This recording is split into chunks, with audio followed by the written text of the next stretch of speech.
So I've been tracking my emotions every single day in 2020, and today I really want to share some super fascinating insights I learned about my day-to-day happiness, day-to-day sadness, and all the emotions in between.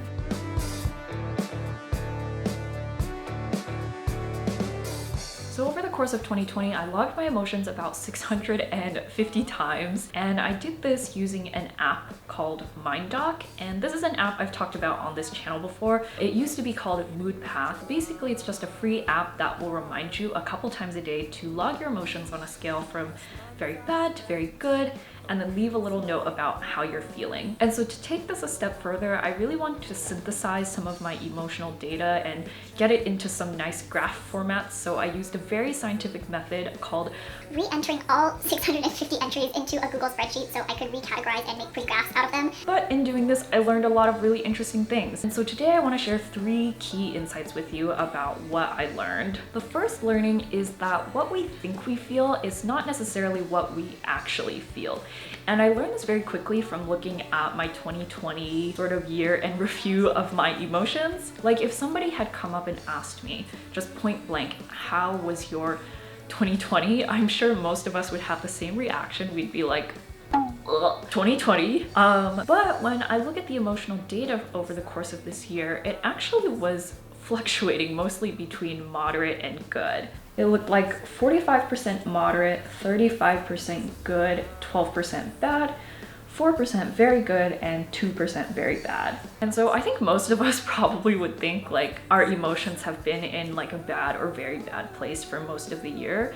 But that's where I think it was really helpful for me to actually journal and log my emotions every single day, is seeing that on a day-to-day basis, my emotions were not as bad as I thought they were. And so that kind of leaves me to this quote that I really like by the Stoic philosopher Seneca. And he says, we more often suffer in our imaginations than in our reality. And not to diminish the reality that 2020 really has not been a great year for many, many reasons. It also has me thinking about how much time we're spending thinking about the negative things that are happening versus the negative things actually happening. The next key learning is that we do not need big things to create everyday happiness. And I figured this out by looking at my good and very good emotions, and I was able to categorize these into 5 main categories. They are social connection, a sense of accomplishment, new experiences, creative fulfillment, and relaxation. So social connection, we all know, is very important, and a lot of this year we obviously haven't been able to connect with other people in the ways that we're used to, but that doesn't mean that we still cannot have social connection of any sorts. On the day-to-day, a lot of my social connection really just looked like doing things with my immediate household, with my housemates, with my family, or just calling someone up on the phone and talking to someone remotely. And although we might miss doing big gatherings or going to parties and having social things, I realized there was really not a huge need to do those things to still get this sense of social connection. In terms of sense of accomplishment, I use the term accomplishment fairly loosely. I think here I really wanted to define accomplishment to encompass a lot of small things, because as I was looking through my data, a lot of the accomplishments that I felt that I had achieved were not really big things. Most of the time, it was really just from doing small things, like getting up and exercising, or doing my morning routine, setting a boundary, or staying calm in a stressful situation. A lot of these like small things that made me feel like I overcame something or did something that I wanted to do, and really achieving those kind of like micro goals. Now, of course, this isn't to say that we can't derive joy from larger accomplishments too, but I think this is a really big indicator for me that you can really derive a lot of everyday happiness from those small things. New experiences. So new experiences are exactly what they seem like. New experiences are trying or doing things that we've never done before. And I think a lot of us have a tendency to think that new experiences has to be like traveling the world or just going places, but there's a lot of new experiences that we can have just like in our homes. And for me, a lot of new experiences looked like just learning new software, or buying plants for the first time, or finding new podcasts or books or things like that. Just things that kind of help to break up our day-to-day and also challenge us to learn something new. In terms of creative fulfillment, this was one that I was able to achieve just through this and doing a lot of content creation, I really think that doing content creation and just having this creative outlet has been a really big driver for my day-to-day happiness this year. And this is definitely something that I will of course continue to do into the new year, as well as hopefully trying some new creative activities too. And lastly, relaxation. I think this one is pretty explanatory, self-explanatory. A lot of those relaxing moments are just times that I intentionally took to step away from the screen, step away from work or social media, and just giving myself time to sit on my bed and watch a movie or do a face mask or do something that is like intentionally unproductive. So what is helpful about having these 5 categories is knowing that these are things I can now do when I'm in those bad moods and I need to sort of get myself out of a rut. These are things I can look to help pull me out of that.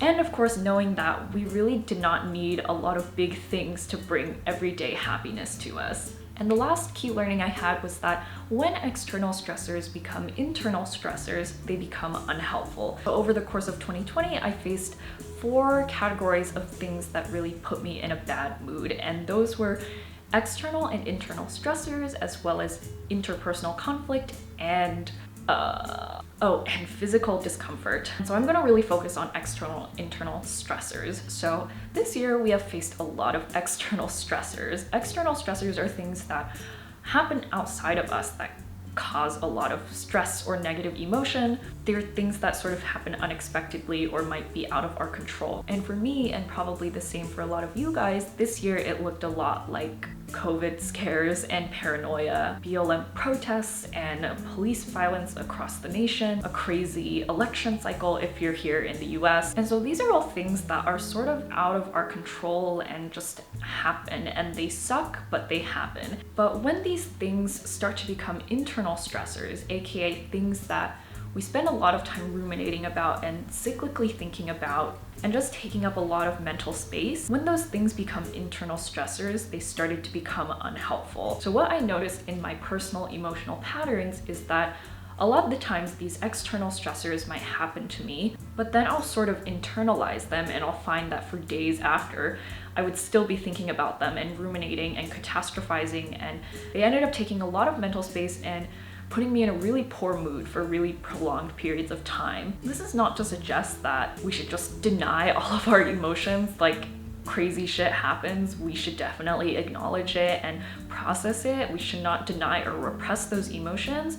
But when they start to kind of drag out for a long period of time and we find ourselves just ruminating and thinking about things over and over again, it hits a point where these emotions become unhelpful. And so my takeaway from this is to try to acknowledge those external stressors and allow yourself time to process them without internalizing them too much and completely taking over your emotions. So these were some key learnings that I had from tracking my emotions every day this year. I definitely think this is a really great way for me to look at my emotional patterns and identify different ways that I'm thinking and behaving. And ultimately, I think awareness of our emotional patterns helps us to manage our emotions more healthily. And so with this, in the next year, I'm trying to do 2 things. First is to have sort of a better balance, I guess, across my different categories of things that bring me that day-to-day happiness. And second is to really work on trying to respond to situations instead of react. So letting situations happening, but not letting them control my emotions. Anyways, that is pretty much all I have to say. I had a lot of fun working on this video and doing all the data synthesis and things like that. So if you enjoyed this video, I would really appreciate a good old thumbs up, like, and or subscribe as per usual. And that is all that I have to say. All right, okay, bye.